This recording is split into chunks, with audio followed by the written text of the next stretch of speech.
Esperando en Dios. Lucas capítulo 2, versículos del 21 al 38. Bienvenido. Está a punto de escuchar una predicación de la Primera Iglesia Bautista en La Coruña. Para más información puede dirigirse a www.primerabautistacoruna.org.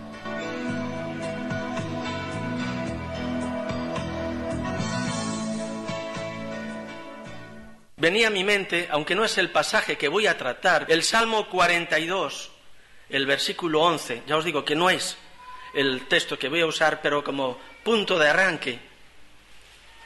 Esperando en Dios, dice: ¿por qué te abates, oh alma mía? ¿Y por qué te turbas dentro de mí? Dice: espera en Dios, porque aún he de alabarle, salvación mía y Dios mío. Es muy hermoso este salmo. Está en un contexto. No sé si os habéis fijado, hay una curiosidad. El 43 termina exactamente igual. Podríamos usar cualquiera de los dos. Pero el 42, que lo conocéis y lo cantamos muchas veces, ¿verdad? Mi alma tiene sed de Dios, como el ciervo brama por las aguas, así mi alma clama por ti, oh Dios mío. Y termina diciendo: mi salvación, mi confianza, mi esperanza es Dios. Bien, con este texto en la mente, yo quisiera ahora transportaros a Lucas. Lucas es más fácil de encontrar, quizá. Y vamos a ver dos historias que son paralelas. Lucas capítulo 2, versículos, voy a leer del 21 al 38, pero no voy a usar todo el contexto, solamente la historia de Simón o Simeón y Ana.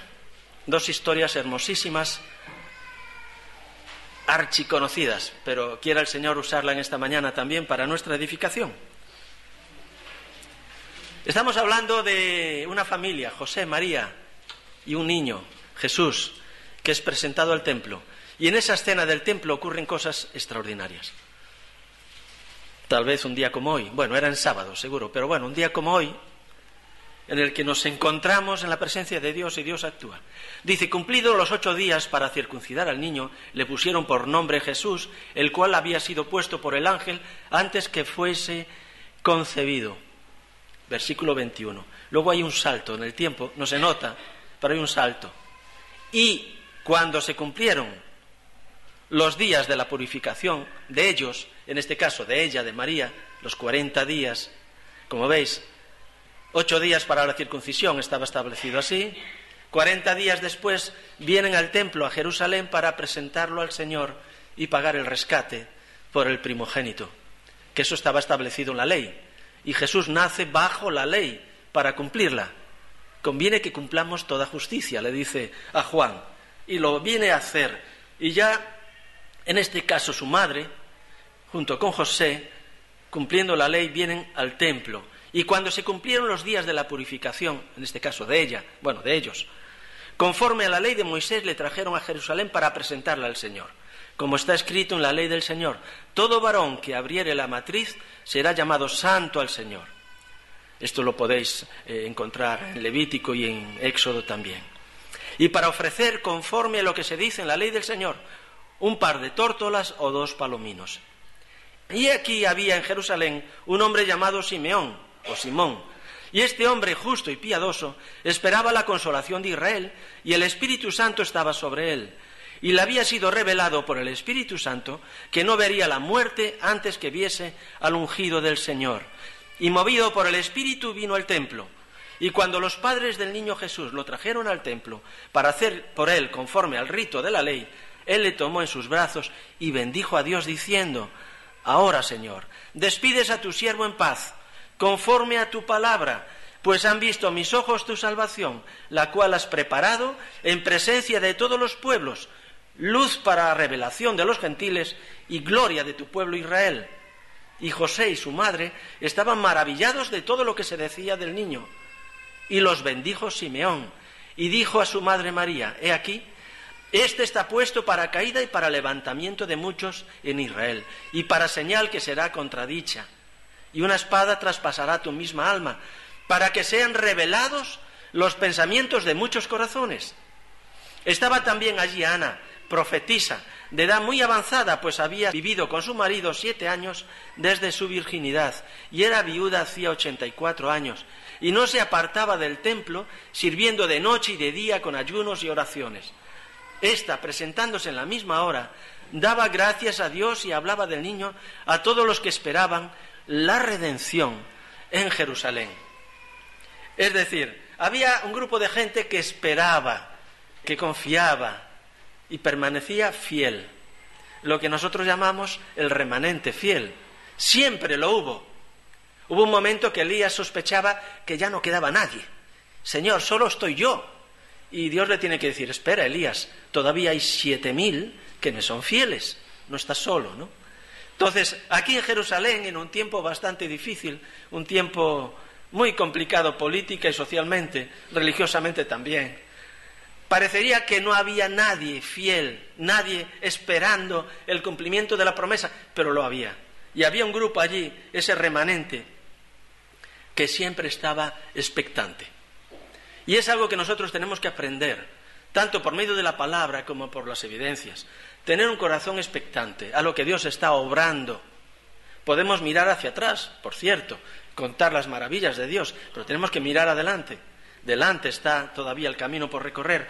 Y es donde el Señor está actuando, está formando ese camino para nosotros, para que sigamos adelante, mirando hacia el futuro.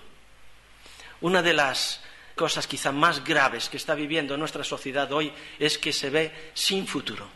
Una sociedad que no tiene futuro. No solamente los jóvenes, se habla de los jóvenes, pero también los mayores, ¿verdad? Piensan, esto se acabó, no hay futuro. Pero el pueblo del Señor mira esperanzado hacia adelante porque hay futuro. Ciertamente hay futuro. Un futuro glorioso. Y este remanente, a pesar de la circunstancia que le rodeaba, dolorosa, estaban bajo el yugo de Roma, estaban sometidos a mucha presión, miraban hacia adelante, porque confiaban en la palabra de Dios. Para ellos la palabra de Dios era la autoridad final. La historia la escribe Dios y la escribe con su mano que no tiembla. Un pulso exacto y con letras mayúsculas, si me lo permitís. Es una historia extraordinaria que Dios escribe y a veces lo hace, como alguien dijo en el pasado, en renglones torcidos, que son nuestras propias vivencias. Pero Dios escribe recto y claro. Y hacia ahí tenemos nosotros que mirar y aprender. Como el apóstol Pedro nos dice, en la segunda de Pedro 1:19, dice que la palabra profética es más segura. Es decir, es segurísima para nosotros. Podemos afianzar nuestra fe en esa palabra, porque es una palabra que se cumple ciertamente, porque lleva el sello de la fidelidad de Dios, el sello de la gracia de Dios, de la autoridad final. Así ha dicho el Señor, escribe el profeta, y por cierto que se cumplirá. Por lo tanto, podemos mirar y pensar, sabemos que Dios está actuando, sabemos que quedan todavía cosas por cumplir, y los que nos gusta la profecía sabemos, todavía hay cosas que están ahí, y estamos esperando, y clamamos, Señor Jesús, ven pronto, manifiesta tu gloria. Pero sabemos también, o quizá no lo hemos pensado, pero yo lo he pensado, que lo mejor está por venir. Ha sido un día glorioso cuando el Señor nos ha limpiado de nuestra maldad, nos ha sellado con su Espíritu, nos ha añadido a su familia espiritual, el día en que nosotros hemos entregado nuestro corazón a Dios. Algunos bailaban de alegría y otros lloraban y otros estaban bien, cada uno sabe. Y nos parece el día más importante. El otro día preguntaba un locutor a alguien, ¿cuál fue el día más grande de tu vida? Y dijo, el día de mi boda. Bien, es un día muy feliz, ¿verdad? Pero yo le digo a la Iglesia del Señor, el día más glorioso está delante. Aún lo vamos a vivir y estamos caminando hacia allí. Y este remanente, este pueblo fiel en el siglo I estaba mirando hacia adelante, completamente seguros que Dios llevaría a cabo lo que había prometido y que todavía las glorias estaban ahí. Estamos ahora, nos dice el apóstol Pablo, disfrutando de un adelanto, de esas primicias. Se nos ha dado la calderilla para que nosotros nos vayamos manejando, pero cuando lleguemos a la casa de Dios, cuando lleguemos a la presencia del Señor, allí vamos a tener la posesión completa de aquello prometido. y no será ya la calderilla, sino será plenamente la bendición de Dios. Bien, a este grupo llamado el remanente fiel les une la esperanza. ¿Qué nos une a nosotros hoy aquí?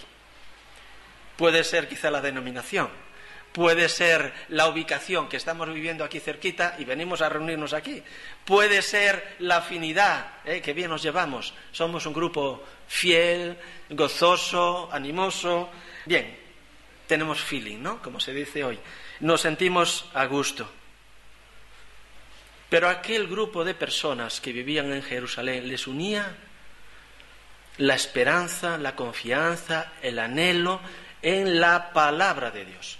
No encuentro otro punto de contacto más que la propia palabra de Dios. Estaban esperando el cumplimiento de la palabra de Dios. Y es nuestro tesoro. Y es algo que nos debe de mover hoy también. Puede haber muchos puntos de contacto, pero el principal, pienso yo, que sigue siendo, o básico si queréis, fundamental, la propia palabra de Dios. Esa fe puesta en la palabra de Dios, puesta en el brazo salvador de Dios, puesta en la gracia del Señor que se manifiesta, y en la expectación que la propia palabra de Dios genera en nuestro corazón. ¿Qué está haciendo Dios? A veces pensamos, no sé, y hay un punto de incertidumbre porque desconocemos la palabra de Dios. La palabra de Dios es un mapa abierto y podemos saber por dónde vamos, porque sin lugar a dudas Dios nos ha mostrado por dónde vamos y hacia dónde vamos. No hay duda. Por lo tanto, debería haber en nosotros una santa expectación acerca de el camino a recorrer. Y eso tendría que hacer un vínculo extraordinario, más allá de lo que me gusta o no me gusta o me parece, sino algo que Dios ha generado en nuestra vida para que nosotros pudiéramos caminar unidos en amor en esta santa compañía de la primera Iglesia Bautista, y especialmente nuestros mayores. Venía a mi mente un texto extraordinario, Hebreos 11, 26 y 27. Sabéis que en Hebreos 11 se habla de aquellas personas que forman la galería de creyentes en el pasado, fieles, que ocupan un lugar determinado. En esos versículos que os apunto, el 26 y el 27, entre otros, nos hablan de Moisés. Y ahora estamos tratando más en detalle las experiencias, digamos, de las plagas y todo esto. La historia de Moisés es una historia a veces muy convulsa. Y Moisés tiene también sus altibajos. Y alguna vez le dice, Señor, quítame del medio, bórrame del mapa, quiero desaparecer. Pero nos dice Hebreos 11 que se mantuvo como viendo al invisible, aquel que no se puede ver porque es espíritu, pero él en su corazón lo veía, como si pudiera, dice Pablo, si pudierais tocarlo, veríais que Dios está aquí presente, que Dios se está manifestando, que Él está a nuestro lado. Podemos ver sus huellas, a veces las nuestras también, pero Él está ahí, sosteniéndose como viendo al invisible. Cuán a menudo vemos lo que es puramente humano, ¿verdad? El ejército enemigo que nos asedia, que nos agobia. Y Eliseo tiene que orar para que, Señor, abre los ojos de este hombre para que vea que son más a nuestro favor que en contra. Y de repente se le abren los ojos a aquel pobre hombre y ve los carros del Señor ocupando todo el monte. No estaban solos. Y en nuestras vivencias a menudo pensamos, ay, pobre de mí, que estoy en desventaja, y mira qué débil soy, y mira qué problema tengo. Debemos sostenernos en el brazo poderoso de Dios, como viendo al invisible. La gente no puede verlo, no puede entender por qué creemos en Dios, y todavía retienes tu fe. Podría ser, ¿verdad?, las palabras tomadas en préstamo de la esposa de Job. Todavía retienes tu fe. El siglo XXI es el siglo de los desastres. Todavía crees, pero hay un Dios en el cielo. Moisés dice, sí, y sigue escribiendo la historia, como viendo al invisible. Algo que es extraordinario, como digo, la fe, esa esperanza, pero también el amor. Un amor que se goza en la compañía de los santos. A veces perdemos este vínculo, lastimosamente, porque sufrimos por ello.